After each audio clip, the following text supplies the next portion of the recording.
ಕಡಿಮೆ ಸಿಬಿಲ್ ಸ್ಕೋರ್ ನಿಂದ ಲೋನ್ ಹಾಗೆ ಕ್ರೆಡಿಟ್ ಕಾರ್ಡ್ ಸಿಗ್ತಾ ಇಲ್ವಾ? ಇನ್ ಮುಂದೆ ನಿಮಗೆ ಆ ಚಿಂತೆನೇ ಬೇಡ. SBM Z ಕ್ರೆಡಿಟ್ ಕಾರ್ಡ್ ಬಳಸಿ ಈಸಿಯಾಗಿ 750+ ಪಾಯಿಂಟ್ಸ್ ವರೆಗೆ ನಿಮ್ಮ ಸಿಬಿಲ್ ಸ್ಕೋರ್ ಜಾಸ್ತಿ ಮಾಡ್ಕೊಳ್ಳಿ. ಹಾಗೆ ಆರಾಮಾಗಿ ಲೋನ್, ಕ್ರೆಡಿಟ್ ಕಾರ್ಡ್ ಕೂಡ ಸಿಗುತ್ತೆ. ಇದು FD ಆಧಾರಿತ ಕಾರ್ಡ್ ಆಗಿದ್ದು RBI ಗ್ಯಾರಂಟಿ ಇರುತ್ತೆ. ಹಾಗೆ ಅಪ್ ಟು 7% ಇಂಟ್ರೆಸ್ಟ್ ಕೂಡ ಪಡಿಬಹುದು. ಅದೇ ರೀತಿ UPI ಪೇಮೆಂಟ್ಗೂ ಅವಕಾಶ ಸಿಗುತ್ತೆ. ಸ್ವಿಗ್ಗಿ, ಝೊಮ್ಯಾಟೊ, ಬುಕ್ ಮೈ ಶೋ ನಲ್ಲಿ ಈ ಕಾರ್ಡ್ ನಿಂದ 20% ಡಿಸ್ಕೌಂಟ್ ಪಡಿಬಹುದು. ಅದೇ ರೀತಿ 80+ ಟಾಪ್ ಬ್ರಾಂಡ್ಸ್ ಮೂಲಕ ಕ್ಯಾಶ್ ಬ್ಯಾಕ್ ಕೂಡ ಸಿಗುತ್ತೆ. ಬರೀ 30 ದಿನದಲ್ಲಿ ನಿಮ್ಮ ಸಿಬಿಲ್ ಸ್ಕೋರ್ ಜಾಸ್ತಿ ಆಗುತ್ತೆ. ಇನ್ಯಾಕೆ ತಡ? ಡಿಸ್ಕ್ರಿಪ್ಷನ್ ಅಲ್ಲಿರುವ ಲಿಂಕ್ ಕ್ಲಿಕ್ ಮಾಡಿ Z ಆಪ್ ಡೌನ್ಲೋಡ್ ಮಾಡ್ಕೊಳ್ಳಿ. ಹಾಗೆ Z ಕ್ರೆಡಿಟ್ ಕಾರ್ಡ್ ಅನ್ನ ತಗೊಳ್ಳಿ. ಯಾಕೇನಾಯ್ತು? ಅಲ್ಲಣ್ಣ ಹೆಂಗ್ ಬಿದ್ದಣ್ಣ ಆ ಕಡೆ? ನಂಬಿಕೆ ಬ್ರೋ ಹೆಂಗ್ ಬಿದ್ದೆ? ಯಾಕೆ ದೂಕಿದ್ರ? ನೀನ್ ಹೇಗಿದ್ದೆ? ಅಕ್ಕೇನೆ ದೂಕ್ಯ ಬ್ರೋ. ಫೋಟೋ ಐತಿ ನಾವೆಲ್ಲ ಯಾವತ್ತು ನಿಂದ್ರು ಅಂದು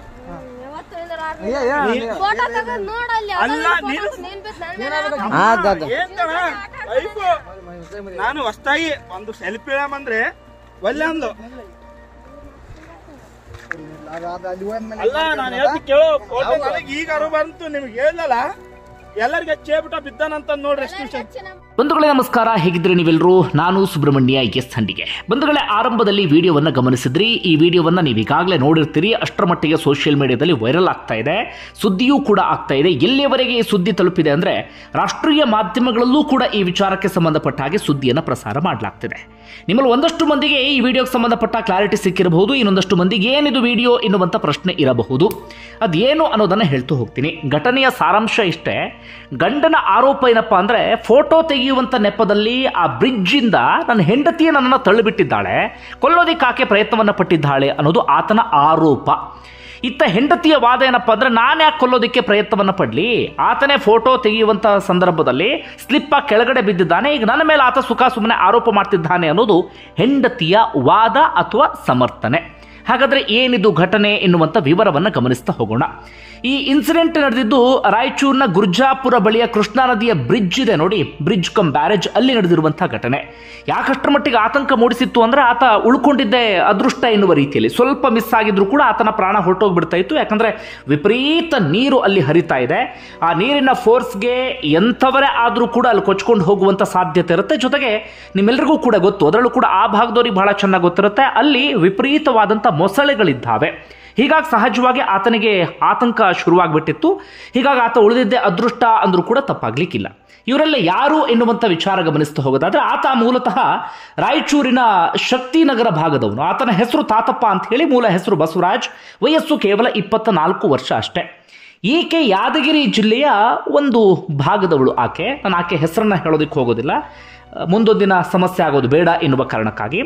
ಆಕೆಯ ವಯಸ್ಸು ಕೇವಲ 24 ವರ್ಷ ಅಷ್ಟೇ. ಅಂದ್ರೆ ಮಹಾ ವಯಸ್ಸೇನು ಇಬ್ಬರಿಗೂ ಕೂಡ ಆಗಿಲ್ಲ.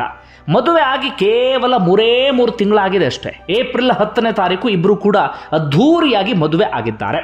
ಮದುವೆ ಆದ ಬಳಿಕ ಅವರಿಬ್ಬರ ನಡುವೆ ಏನಾಗಿದೆಯೋ ಯಾರಿಗೂ ಕೂಡ ಗೊತ್ತಿಲ್ಲ, ಕೇವಲ ಅವರಿಬ್ಬರಿಗೆ ಮಾತ್ರ ಗೊತ್ತಿದೆ. ಒಟ್ಟಾರೆಯಾಗಿ ಕಳೆದ ಬುಧವಾರ ಆತ ಹೆಂಡತಿಯ ಮನೆಗೆ ಹೋಗಿದ್ದಾನೆ. ಯಾಕೆ ಅಂದ್ರೆ, ಹೆಂಡತಿ ಮೊಹರಂ ಆಚರಣೆಗೆ ಅಂತ ಹೇಳಿ ತನ್ನ ತವರು ಮನೆಗೆ ಹೋಗಿರ್ತಾಳೆ.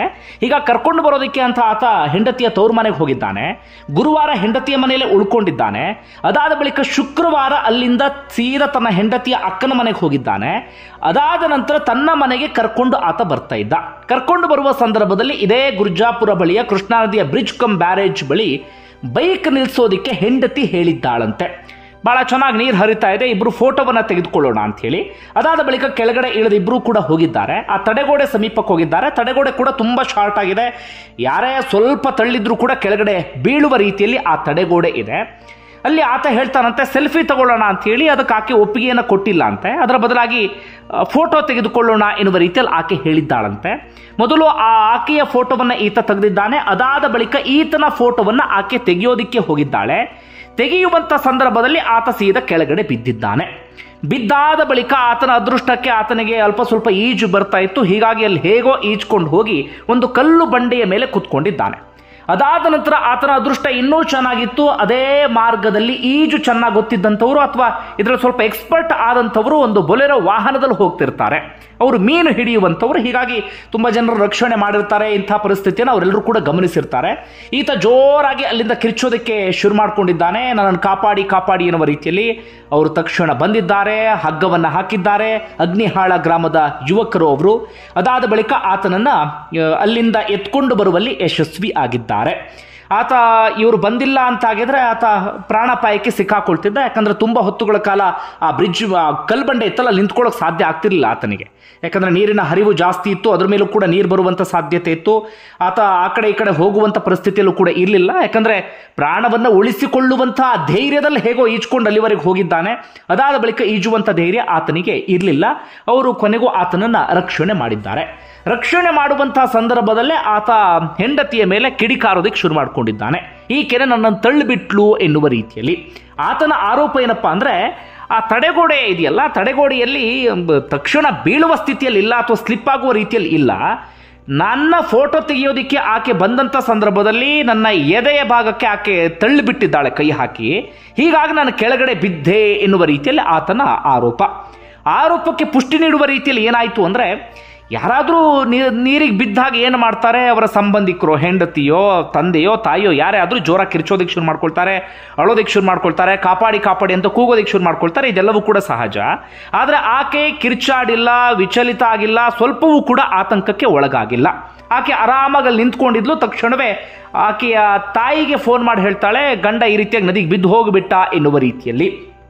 ಹೀಗಾಗಿ ಗಂಡನಿಗೆ ಆಕೆಯ ಮೇಲೆ ಅನುಮಾನ ಜಾಸ್ತಿ ಆಗುತ್ತೆ. ಜೊತೆಗೆ ಆತನಿಗೆ ಬಹಳ ಕನ್ಫರ್ಮ್ ಇದೆ, ಅಥವಾ ಆತ ಬಹಳ ಸ್ಪಷ್ಟವಾಗಿ ಹೇಳ್ತಿದ್ದಾನೆ, ಆಕೆನೇ ನನ್ನನ್ನು ತಳ್ಳಿದ್ದು ಅನ್ನೋದನ್ನು ಆತ ಖಚಿತವಾಗಿ ಹೇಳ್ತಾ ಇದ್ದಾನೆ. ಆದರೆ ಆಕೆಯ ಸಮರ್ಥನೆ ಬೇರೆ. ನಾನು ಯಾಕೆ ತಳ್ಳೋದಕ್ಕೆ ಹೋಗಲಿ, ಆತನೇ ಸ್ಲಿಪ್ಪಾಗಿ ಕೆಳಗಡೆ ಬಿದ್ದ, ನಾನಂತೂ ತಳ್ಳಿಲ್ಲ ಎನ್ನುವ ರೀತಿಯಲ್ಲಿ ಆಕೆ ಹೇಳ್ತಿದ್ದಾಳೆ. ಒಟ್ಟಾರೆಗೆ ಅವರಿಬ್ಬರ ನಡುವೆ ಏನಾಗಿದೆಯೋ ಗೊತ್ತಿಲ್ಲ. ಆತ ಈ ರೀತಿಯಾಗಿ ಆರೋಪ ಮಾಡ್ತಿದ್ದಾನೆ ಅಂದರೆ ಮದುವೆಯಾಗಿ 3 ತಿಂಗಳಿಗೆ ಏನೋ ಸಣ್ಣ ಪುಟ್ಟ ಸಮಸ್ಯೆ ಆಗಿರುವಂಥ ಸಾಧ್ಯತೆ ಇದೆ, ಅಥವಾ ಅವರಿಬ್ಬರ ನಡುವೆ ಜಗಳ ಶುರುವಾಗಿತ್ತೇನೋ, ಅಥವಾ ಇನ್ನು ಬೇರೆ ಬೇರೆ ಹಂತಕ್ಕೆ ಹೋಗಿರುವಂಥ ಸಾಧ್ಯತೆ ಇದೆ. ಹೀಗಾಗಿ ಸದಾಕಾಲ ಆತನ ತಲೆ ಒಳಗಿತ್ತೇನೋ, ಹೆಂಡತಿ ಏನೋ ಪಿತೂರಿ ಮಾಡ್ತಿದ್ದಾಳೆ, ನನ್ನನ್ನು ಕೊಲ್ಲೋದಿಕ್ಕೆ ಪ್ರಯತ್ನ ಪಡಬಹುದು, ಇನ್ನೇನೋ ಮಾಡಬಹುದು ಎನ್ನುವ ರೀತಿಯಲ್ಲಿ. ಹೀಗಾಗಿ ಆತ ಇಂಥದ್ದೊಂದು ಅನುಮಾನವನ್ನು ವ್ಯಕ್ತಪಡಿಸಿರ್ಬೋದು. ಅದೇ ಅನುಮಾನದ ಮೇಲೆ ಆರೋಪವನ್ನು ಮಾಡ್ತಾ ಇರಬಹುದು, ಅಥವಾ ಇದು ಕೇವಲ ಒಂದು ಸಣ್ಣ ಅನುಮಾನ ಮಾತ್ರ ಆಗಿರಬಹುದು ಆತನದ್ದು, ಗೊತ್ತಿಲ್ಲ. ಅವರಿಬ್ಬರ ನಡುವೆ ಏನಾಗಿದೆ ಅನ್ನೋದು ಯಾರಿಗೂ ಕೂಡ ಗೊತ್ತಿಲ್ಲ. ದೂರು ದಾಖಲಾಗಿದ್ರೆ ಆ ದೂರಿನ ಆಧಾರದ ಮೇಲೆ ನಾವು ಹೇಳ್ಬೋದಿತ್ತು. ಆದರೆ ಇಲ್ಲಿವರೆಗೂ ಕೂಡ ಅದಕ್ಕೆ ಸಂಬಂಧಪಟ್ಟ ಹಾಗೆ ದೂರು ದಾಖಲಾಗಿಲ್ಲ. ಇನ್ನು ಈ ತಾತಪ್ಪನ ಕುಟುಂಬಸ್ಥರೊಬ್ಬರು ಮಾಧ್ಯಮದವರ ಜೊತೆಗೆ ಮಾತಾಡಿದ್ದಾರೆ. ಅವರು ಹೇಳ್ತಾ ಇರೋದು, ಈ ಹುಡುಗಿ ಬೇರೆ ಯಾರೂ ಕೂಡ ಅಲ್ಲ, ಈ ತಾತಪ್ಪನ ತಾಯಿ ಇದ್ದಾರಲ್ಲ, ಅವರ ತಮ್ಮನ ಮಗಳನ್ನೇ ಮದುವೆ ಮಾಡಿದ್ದು. ಇಬ್ಬರು ಚೆನ್ನಾಗಿದ್ರು, ಅವರಿಬ್ಬರ ನಡುವೆ ಏನಾಗಿದೆ ಅಂತ ನಮಗೂ ಕೂಡ ಗೊತ್ತಿಲ್ಲ, ನಾವು ವಿಚಾರಿಸ್ತೀವಿ ಎನ್ನುವ ರೀತಿಯಲ್ಲಿ ಕುಟುಂಬಸ್ಥರು ಹೇಳ್ತಿದ್ದಾರೆ. ಹೀಗಾಗಿ ಕುಟುಂಬಸ್ಥರಿಗೂ ಕೂಡ ಇದಕ್ಕೆ ಸಂಬಂಧಪಟ್ಟ ಕ್ಲಾರಿಟಿ ಇಲ್ಲ. ಅವರಿಬ್ಬರ ನಡುವೆ ಏನಾದರೂ ಸಮಸ್ಯೆ ಇತ್ತಾ ಅಥವಾ ಜಗಳ ಆಗ್ತಾ ಇತ್ತಾ ಯಾವುದೂ ಕೂಡ ಗೊತ್ತಿಲ್ಲ. ಒಟ್ಟಾರೆಯಾಗಿ ಇದು ಆಗಿರುವಂಥ ಇನ್ಸಿಡೆಂಟ್ ಸದ್ಯಕ್ಕೆ ಎಲ್ಲ ಕಡೆಗಳಲ್ಲೂ ಕೂಡ ಸದ್ದು ಮಾಡ್ತಾ ಇದೆ. ಸತ್ಯ ಏನು ಅನ್ನೋದು ಯಾರಿಗೂ ಕೂಡ ಗೊತ್ತಿಲ್ಲ. ತಳ್ತಾ ಇರುವಂಥ ವಿಡಿಯೋ ಅಂಥದ್ದೇನಾದರೂ ಇದ್ದಿದ್ರೆ ಪೊಲೀಸರು ಸುಮೋಟೋ ಕೇಸ್ ದಾಖಲಿಸ್ಕೊಳ್ತಾ ಇದ್ರು ಅಂತ ಕಾಣುತ್ತೆ. ತಳ್ತಾ ಇರುವಂಥ ವಿಡಿಯೋ ಇಲ್ಲ. ಅದಾದ ಬಳಿಕ ರಕ್ಷಣೆ ಮಾಡೋಕೆ ಬಂದಂಥವ್ರು ವಿಡಿಯೋವನ್ನು ರೆಕಾರ್ಡ್ ಮಾಡಿಕೊಂಡಿದ್ದು. ಹೀಗಾಗಿ ಅದರ ಆಧಾರದ ಮೇಲೆ ಸುಮೋಟೋ ಕೇಸ್ ದಾಖಲಿಸ್ಕೊಳ್ಳೋದಕ್ಕೆ ಪೊಲೀಸರಿಗೆ ಸಾಧ್ಯ ಆಗೋದಿಲ್ಲ. ಸದ್ಯಕ್ಕೆ ಕುಟುಂಬಸ್ಥರ ಕಡೆಯಿಂದ ಯಾವುದೇ ದೂರು ಕೂಡ ದಾಖಲಾಗಿಲ್ಲ. ಮರ್ಯಾದೆಗೆ ಅಂಜಿ ಅಥವಾ ಇನ್ನೊಂದು ಯಾವುದೋ ಕಾರಣಕ್ಕಾಗಿ, ಅಥವಾ ಆಗಿದ್ದಾಗೋಯ್ತು ಎಲ್ಲವನ್ನೂ ಕೂಡ ಸರಿಪಡಿಸ್ಕೊಳ್ಳೋಣ ಎನ್ನುವಂಥ ಕಾರಣಕ್ಕಾಗಿ ಸುಮ್ಮನೆ ಆಗಿರಬಹುದು. ಸದ್ಯ ಪೊಲೀಸರು ನೋಟಿಸ್ ಸರ್ವ್ ಮಾಡಿದ್ದಾರಂತೆ. ಈ ವಿಡಿಯೋ ವೈರಲ್ ಆಗ್ತಾ ಇದೆಯಲ್ಲ, ಇದಕ್ಕೆ ಸಂಬಂಧಪಟ್ಟಾಗ ನಿಮ್ಮಿಂದ ಉತ್ತರ ಪಡಿಬೇಕು ಎನ್ನುವ ರೀತಿಯಲ್ಲಿ ಅವರು ಈಗಾಗಲೇ ಸ್ಟೇಷನ್ಗೆ ಹಾಜರಾಗಿರುವಂಥ ಸಾಧ್ಯತೆಯೂ ಕೂಡ ಇದೆ. ಇದು ಇನ್ಸಿಡೆಂಟ್. ಯಾಕೆ ಈ ಪರಿಯಾಗಿ ಸದ್ದು ಮಾಡ್ತಾ ಇದೆ ಈ ಘಟನೆ ಅಂದರೆ, ಇತ್ತೀಚೆಗೆ ಬರೀ ಇಂಥದ್ದೇ ನೋಡ್ತಿದ್ದೀವಲ್ಲ, ಮದುವೆಯಾಗಿ ಬರೀ 3 ತಿಂಗಳು 6 ತಿಂಗಳಿಗೆ ಭಿನ್ನಾಭಿಪ್ರಾಯ, ಮತ್ತೊಂದು ಮಗದೊಂದು ಎಲ್ಲವೂ ಕೂಡ ಶುರುವಾಗ್ಬಿಡುತ್ತೆ. ಅದರಲ್ಲಿ ಬಹುತೇಕ ಕಾರಣ ಏನಪ್ಪ ಅಂದರೆ, ಮದುವೆ ಆಗುವಂಥ ಸಂದರ್ಭದಲ್ಲಿ ಒಂದು ಹೆಂಡತಿಗೆ ಹುಡುಗಿಗೆ ಇಷ್ಟ ಇರೋಲ್ಲ, ಇಲ್ಲ ಹುಡುಗಂಗೆ ಇಷ್ಟ ಇರೋದಿಲ್ಲ. ಮನೆಯವರು ಯಾವುದ್ಯಾವುದೋ ಇದಕ್ಕೆ ಕಟ್ಟು ಬಿದ್ದು ಒತ್ತಾಯಿಸಿ ಮದುವೆ ಮಾಡಿರ್ತಾರೆ. ಮದುವೆ ಆದ ಬಳಿಕ ಅವರಿಬ್ಬರ ನಡುವೆ ಯಾವುದೇ ಕಾರಣಕ್ಕೂ ಅಂಡರ್ಸ್ಟ್ಯಾಂಡಿಂಗ್ ಬರೋದಕ್ಕೆ ಸಾಧ್ಯ ಇಲ್ಲ. ಅದು ಕೊನೆಗೆ ಯಾವ ಹಂತಕ್ಕೆ ತೆಗೆದುಕೊಂಡು ಹೋಗ್ಬಿಡುತ್ತೆ ಅಂದರೆ, ಗಂಡನಿಂದ ಹೆಂಡತಿ ಕೊಲೆ, ಇಲ್ಲ ಅಂತಂದರೆ ಹೆಂಡತಿಯಿಂದ ಗಂಡನ ಕೊಲೆ, ಇಂಥದ್ದೆಲ್ಲವೂ ಕೂಡ ಆಗಿಬಿಡುತ್ತೆ. ಇದು ಏನೋ ಗೊತ್ತಿಲ್ಲ. ಇದು ಇಲ್ಲಿವರೆಗೆ ಸಿಕ್ಕಿರುವಂಥ ಮಾಹಿತಿ. ಬಂಧುಗಳು, ನಿಮ್ಗೆ ಏನಿಸ್ತದೆ ಕಮೆಂಟ್ ಬಾಕ್ಸಲ್ಲಿ ಮೆನ್ಷನ್ ಮಾಡಿ. ಧನ್ಯವಾದ ವಿಡಿಯೋ ನೋಡಿದ್ದಕ್ಕಾಗಿ.